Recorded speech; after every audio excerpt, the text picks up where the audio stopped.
Hey, this is Jimmy Bell. I play guitar for House of Lords, Autograph, and Demons Down, and you are listening to the Brutally Delicious podcast.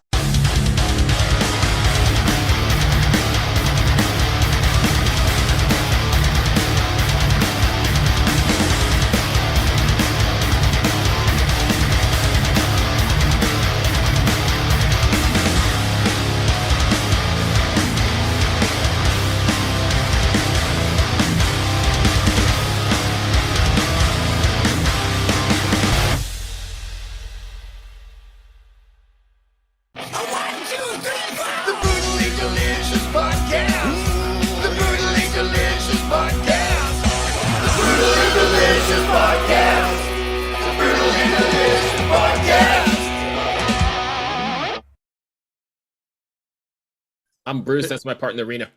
Hi, Rena. Hi, Bruce. How you doing? Good. How are you? It's all these modern conveniences here. Yeah, that's right. I didn't grow up in this age. I grew up, I'm 65 years old. I didn't even know what a computer was when I went to school. So That's, Well, cool. Thank you for taking the time. I appreciate it. Oh, I'm very much appreciate you having me on the show. Thank you so much. So, I mean, I could just jump right in. I've been jamming I Stand all morning long, and I absolutely love it. So congratulations on that. What's been the response to it so far? Oh, it's that project is going over huge. It really is. It's such a funny, I'll tell you the story. Mario from Frontiers had contacted me about doing one of these super groups, that they put together. They have a whole bunch of them. I'm sure you know all of them. And but he didn't really tell me who was in it. So I was he says, you want to do one of these things? I said, yeah, I definitely want to be involved. So he hooked me up with Alessandro Del Vecchio. He's the one that would produce it and play keys, wrote the lyrics and everything else. So I started sending him songs. And then they told me that Ken Mary and Chuck Wright were going to be in it. And I was floored because, I've been in House of Lords since 2005, and Ken and Chuck are the original rhythm section from House of Lords. So I said, oh, this is going to be a blast to do. I always wanted to play with them on something too. So they kind of kept it a little bit of a secret. And then I was just like so happy. And then when I heard, when I started to hear the songs, they sounded great. And I didn't even know who was singing. I'm not familiar with James and Francesco, but my God, they're incredible. Well, for the great guitarist, and James is just the most amazing vocalist. I mean, I'm floored with what he's done with these songs.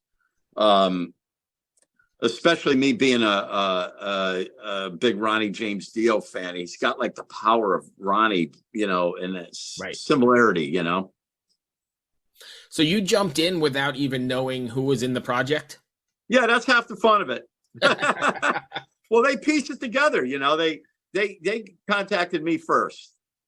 They probably already knew, but they didn't say exactly who was in it right off the bat. They wanted to say, they hooked me up with Alessandro, who I've known for years, and said, well, start sending tracks. So that's what I did. I started sending songs to him.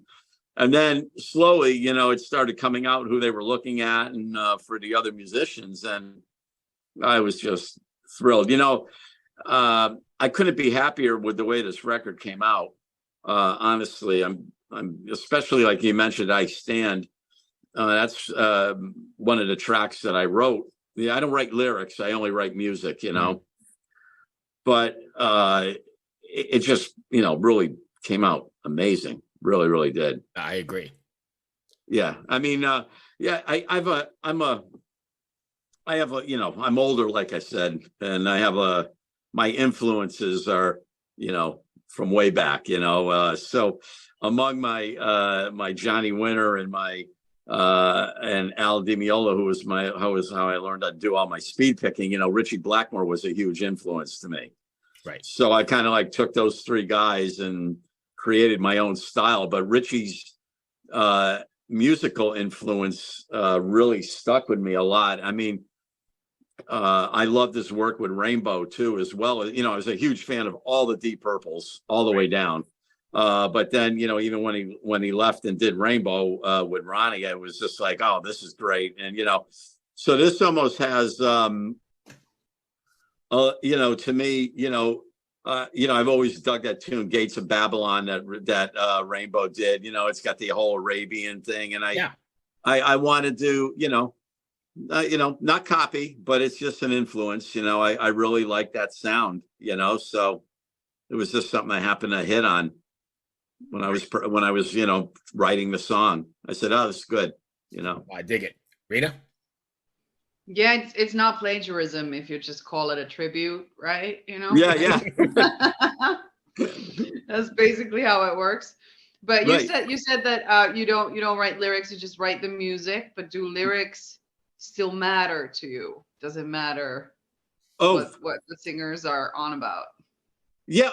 I would say so. Like if I hear something come back that I'm not 100% jazzed on, you know, well, I mean, that's, I have two ways of looking at that. I could either be not thrilled with it or, and just live with it. Or if I'm not 100%, you know, I look at it, well, that's on them. I didn't write that. So, but you know what I've always wanted to do, you're gonna might find this funny, is I always wanted to take one song of mine, you know, one musical song, and give it to like 5 different singers and see what each singer comes back with that one idea, because every singer will have their own interpretation of what their view is on that song. And their own So phrasing and everything.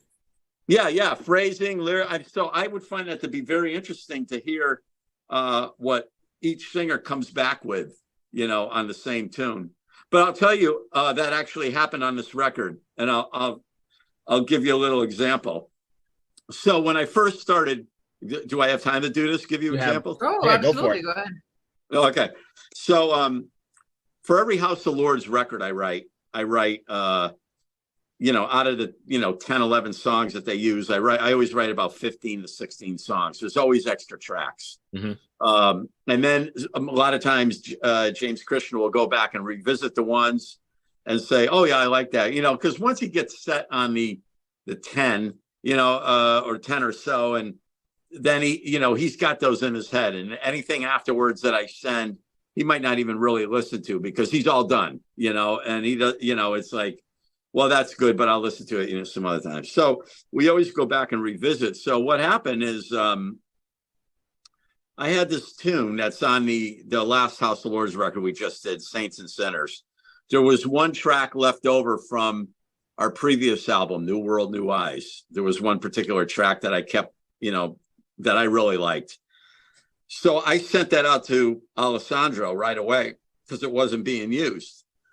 And he wrote this great song on it. Came out phenomenal.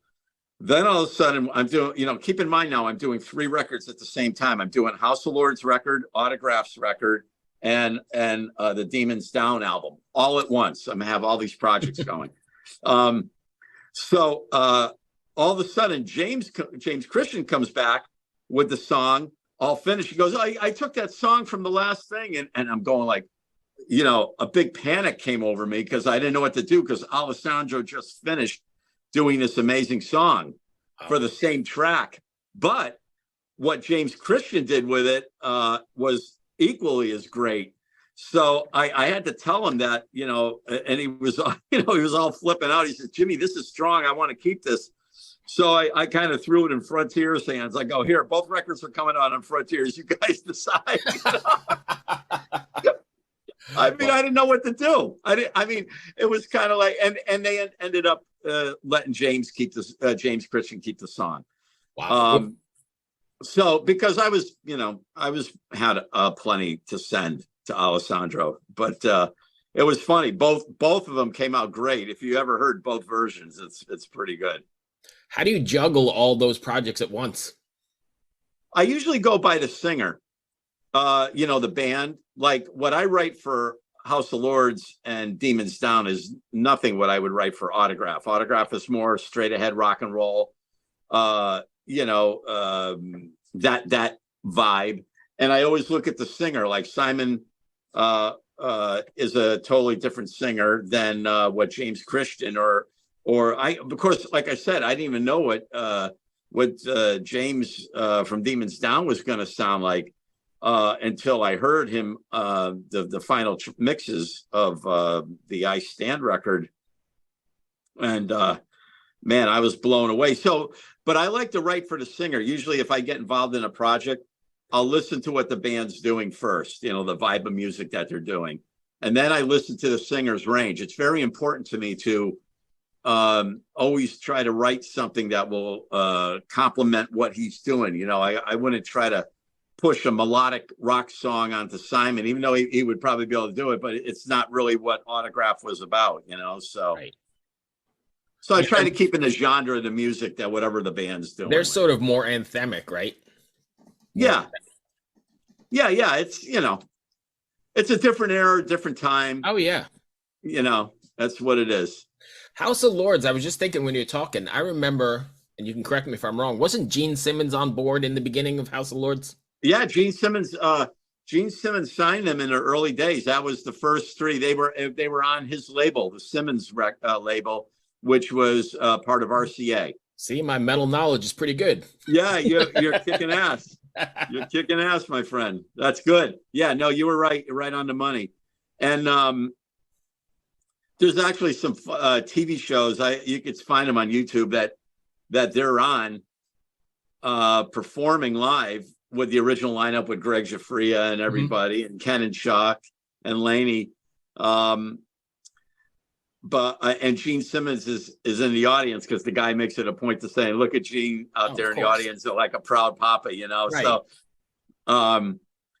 So yeah, I mean that was a pretty cool thing for them. I remember hearing James Christian is from where I'm from. I'm from Connecticut. Okay. So James Christian was from here. He played in a band called Eyes. They were a local band. They did originals and cover music. And they played the circuit. They probably did more covers so they could work, and I was in a band called Joint Forces, which is the band that toured with Joan Jett. And then we did the movie with the Michael J. Fox movie with Joan and everything. And we were all original though. So we took the chance, we took the leap and went all original, but we went over really huge. So James knew of me, I knew of James and everything, but James, finally had went out to California, and that's when the whole thing. I remember him telling me that he was down to his last few dollars because he went out there to see what he could do, and it got to the point where he wasn't sure he was maybe going to have to come home. And then that's when the House of Lords thing came about. He got a chance to audition for that. So just in the nick of time. Just in the nick of time, exactly. Nice. Exactly. Rena? Well, I'm going to go back to the whole, I am taking the singer's range into account when I write music. How fucking thoughtful is that? I always think about everybody else other than me. No, you got to really. No, you really got to. You have to think about that, Rena, because honestly, if you try to write something out of, let's put it this way, if something real complicated, like supposing I'm going to give you a mental, scenario. I mean, what if I was to write a song like something like Rush and tried to give it to Autograph? It just it wouldn't work. So you got to look what the band is doing and where his vocal range is. That's very important. Like you listen to where he sings, you check certain songs that he already recorded and where you think he sounds the best. That's the other thing. You want to find keys that you've heard him sing before and where he sounds his best at. You always try to give a good product. And I'm very easy to work with. So and listen, I've written songs where if they don't like them, they don't like them. And not everything I write gets accepted. I write so much though. It's like I didn't have my own recording studio forever. I only got it just a little over a year or so ago, right, because of because I did all my recording with over at BJ Zampa's house from House of Lords. He lived 10 minutes away from me. Gotcha. So that worked out very well. So I didn't even have it. But once he started playing with Dokken full time, I went into, I had to get my own studio thing happening, and that's where that's how this ended up. But since I've had this, I've got well over 200 songs just sitting here in this computer. Oh, really? I just write all the time. Wow. Yeah. Well over 200. I've got, if there was another autograph album, I've got enough for 3 albums, because I title like each song, who it's for, who it might be good for. Gotcha. So autograph, like when I'm labeling songs, it'll say like auto, and then I'll write what key it is, tempo, and that type of thing. Or House of Lords will be HOL. I'm even like, you might laugh because of I like country music, but not hokey pokey country. I'm talking like the modern stuff, like Keith Urban and stuff, because it's real rock. Right. It's not, country music isn't what it used to be. It's heavy. They use drop tunings. They use everything. It's like really heavy. And I even loved, when Shania Twain was married to Mutt Lange, Mutt, here we are, produced AC/DC and Def Leppard and everything. And then he brought that vibe to Shania Twain and gave her a whole new type of big. rock. Yeah, her sound became huge, like really cool rock song, almost rock country. So I've been working with this this country rock girl named Elena Ray, and I just started doing some stuff, but I've already sent her 22 songs. She wanted some material, and I wish I wrote lyrics, because now she's got like 22, 23 songs she has to write lyrics to. But she musically, she loves everything I send her all the time. So, that's one of those things. It's, if I could say what it's like, I would say it's a cross between Keith Urban, Shania Twain, and AC/DC. That's what I send her, because I'm a huge AC/DC fan. They're my go-to band. If I want to get happy, I put on AC/DC. That's what I listen to. Nice. Yeah. Works like the exact opposite for me. I think they're the most overrated band on the planet. I'm probably going to get so much hate for this, but I'll take it. No. I'm standing behind my... No one hates you for your own opinion. This is a whole new world, honey. You have a right to hate whoever you want. This is not like the old days, It's Right. like, everybody has their own, what they like. I'll tell you what I love about, if we're talking about AC/DC for a second, what I love about AC/DC and always have loved about AC/DC, I'm a very simple writer. I like songs that, I don't do anything with crazy beats and, real complicated sections and everything. My songs are, even the stuff I write for House of Lords or Demons Down is pretty straightforward. I like anything I could tap my foot to. So every time I would listen to an AC/DC song, I'd be going like this. Everything is just like that straight, right. At different tempos, but it's always that straight ahead rock in your face thing. So that's what I think really makes me like them a lot. But hey, I'm not holding that against you. Nice. Thank you. To me, it's just the same song over and over again. Angus Young said it. Angus Young said it himself. He says, people said we've written 10 albums of the exact same songs. And he says, I disagree. We've written 11 albums of the exact same songs. Right. Boom. All right. But they're laughing all the way to the bank, right? Oh my God. Yeah. Well, look at here. Let's just talk about this for 1 second. So you had all these 80s bands. House of Lords got caught in that too. You have all these 80s bands that got crushed when Nirvana came in, when Seattle music came in, right. and that whole thing, unless you were huge like Motley Crue or Poison or something like that, you got crushed. AC/DC was a band that survived. Yes. They survived throughout that whole thing. So, why? And amongst others. You know why? Because they were on an island. Yeah. They were in Australia. Yeah, they were. But I'm such an idiot. I'm sorry. But pandemic joke. No, it's absolutely true. But you look at all the great bands that we lost, and well, we didn't really lose them because honestly, that's the reason. Like House of Lords went over to Europe and toured a lot because over in Europe, those people love that music still. Like the '80s music is so huge to them over there. Well, every time I've went to Europe on tour, I have to say the audience is so open-minded to whatever is being played there. So I'll give you an example, like the same crowd that would come see House of Lords playing some ballads and everything will be at a death metal concert, real headbanging, Right. slamming thing. They just love music over there, no matter what genre it is. This is just fucking hilarious to hear that you're sort of lumping Europe into this like big thing that just has a cohesive behavior pattern. I'm here in Finland. Like I'm a Finnish girl, and I can tell you that we're fucking famous for like loving a gig and then just like standing there like this throughout the whole thing. Like, this is the best shit I've ever seen, but I'm not gonna move a fucking muscle.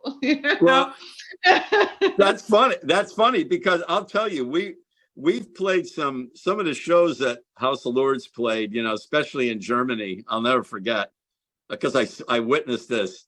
We're playing one of House of Lords' big ballads, "Love Don't Lie." And there's these big German guys standing in front of me going, "Love don't lie," with his fist in the air. And I'm going like, I'm looking at them, and they don't look like they would be doing, like doing this to a ballad, but they're right there in the front going like, so I said, there's something to be said about this, Oh, yeah. Oh, yeah. And you're right. Like, because this is what I mean about lumping the whole thing together. Because definitely, like, Germany is a great place to play a live show. They're really, really into it. Totally. Especially if you have black beats and pig masks, they're gonna love you. But I love Finland. I played in Finland several times. I didn't know you were from there. Yep. That's cool. House of Lords has played there many times. So that's freaking great. So Demons Down, any chance of taking it on the road, or is it? I absolutely want to take it on the road. I would do anything for that band to go on the road. I mean, I've already put it out there to the guys because, I'm so blown away with the record. I just said, guys, and it's not, if it was just my personal love for the record, it'd be one thing. But ever since I've posted "I Stand" on my social media pages or any of the other songs, all the comments have been like nothing but 100% positive. I've had people telling me that this is the best project I've done in my whole career, and I'm going like, in my whole career. Nice. I go, I said, I played with Geezer Butler. I said, and all these other things. I said, so you really think this is, they said, no, this is one of the best things. We just love this. So who am I to say, Right. I think it's funny at 65 years old, people are telling me this is the best thing I've ever done in my life. That's great though. Still being relevant is awesome, right? Yeah.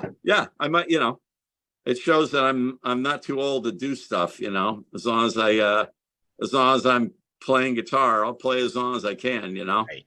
Exactly. Yeah, no, definitely not too old. There's no such thing. Just fucking do it. Like, go do the thing. It doesn't don't ask people whether it's okay. People are stupid. Just, do it. Yep. Yeah. I just, if you ever knew how much, in my early days, how much I played guitar nonstop, but guitar was one of these things when I played a lot of instruments before I played guitar. I had a drum scholarship from age 10 to 13.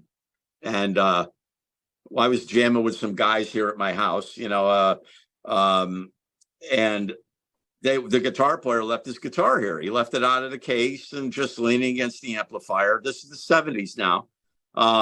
So I picked up his guitar after they left. I turned the amp on, and it was this old Big Muff fuzz box that I wish I had because it would be worth a fortune. But I turned that on and I started playing some. Now I'm left-handed, and that was a right-handed guitar. So I'm playing the guitar upside down, and I'm hitting all these things, and my mind starts going. and I'm going, oh my God, I love this. I love it. I freaked out so bad that within 2 weeks, I dropped my drum scholarship I had to have a guitar. That's how the guitar took me over that quick. So I had to get I had an acoustic that got strung lefty for me, but then I had to move right to an electric. So and the guitar never left my hand. When I tell you, as soon as I started going, that I played guitar day, night, 24 hours a day. When I went to school, because I was in school, I would get up and practice my guitar to the very last second before I had to go to school. And then as soon as I got home, I would not do homework. I would practice guitar until I had to go to bed. Wow. And I ended up graduating high school by the skin of my teeth. About 50 years later, you're still making homework. Killer music. Right, because I think Yeah, all this explains like how you're where you are right now and why you're still making the best stuff you've made, you know? Well, it's just weird. You got to have, guitar playing. You got to any musical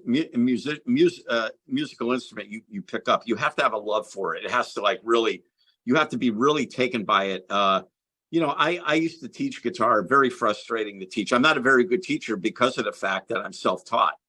I pretty much learned guitar with the exception of maybe 6 lessons. Everything I learned on a guitar was simply from me sitting down and playing and playing and playing and trying things. So when people wanted to learn what I do, my picking technique and everything, it was like I just don't even know how to show somebody. Somebody that's been playing for a little bit, I could probably show them a few things. But somebody that was not advanced, like a beginner or something, forget it. I wouldn't even know how to teach a beginner. It's like it's just, one of those things. But you have to have the love for it and the passion to play. And when I was teaching, there were some people, that I felt bad for that really wanted to play, but they just had no musical gift. Mm. And I actually got to the point where I would not.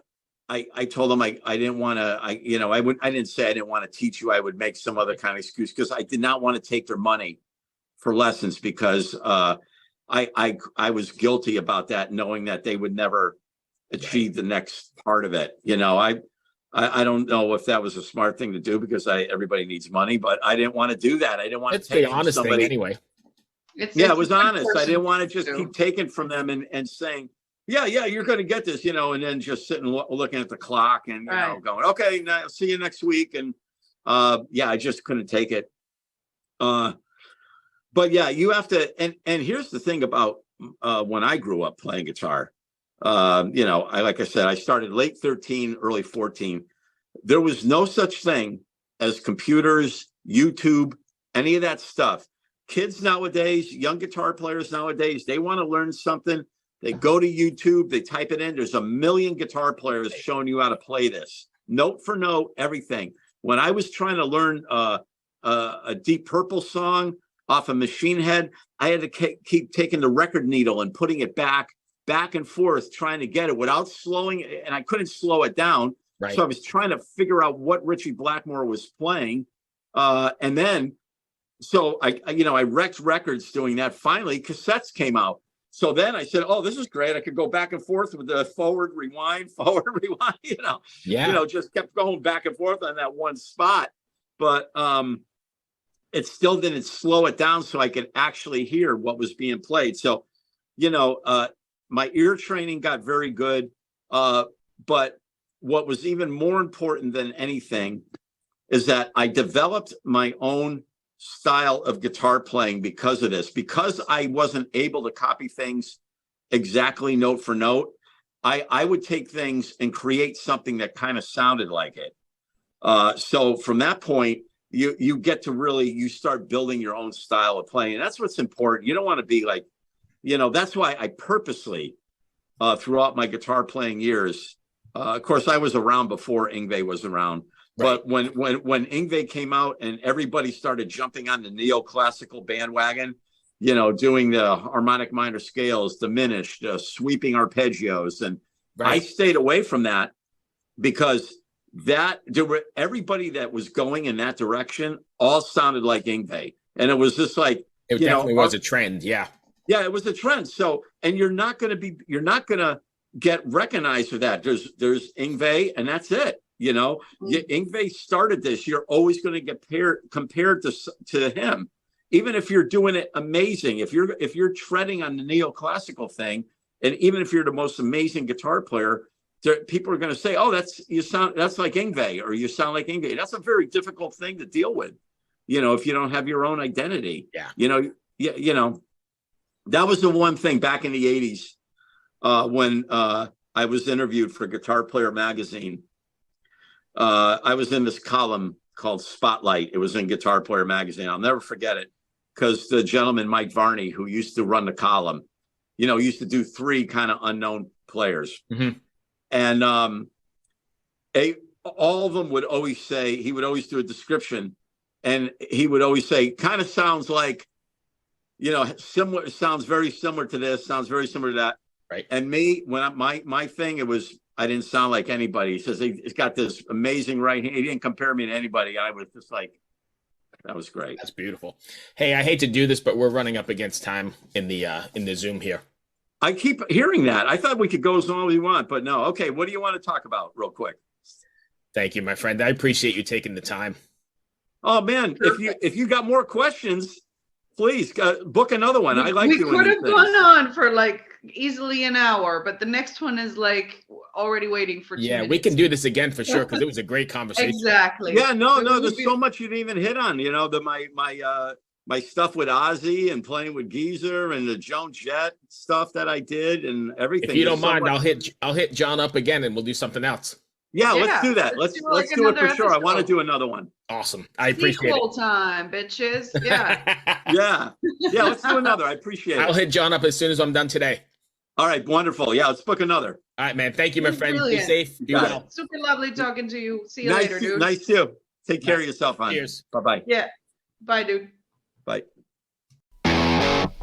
Ever wonder what a punch from Elton John feels like? Or how you'd cope with having turned down the chance to be in Nirvana? Or what signal Keith Richards gives when he wants you to get the hell out of his hotel room? Fans of Too Much Effing Perspective don't have to wonder, because they've heard these exact stories and a jillion others on our podcast. I'm Alex Hoffman, former tour manager for Radiohead. And I'm musician and comedy writer Alan Keller. On the TMEP show, we get guests like Nancy Wilson from Heart, Jeremiah Freites from the Lumineers, and Modern Family's Julie Bowen to tell us things they may have only shared with their therapist, clergy, or a TMZ stringer. So join us on Too Much Effing Perspective. That's EFFING Perspective. The only podcast you crank up to 11.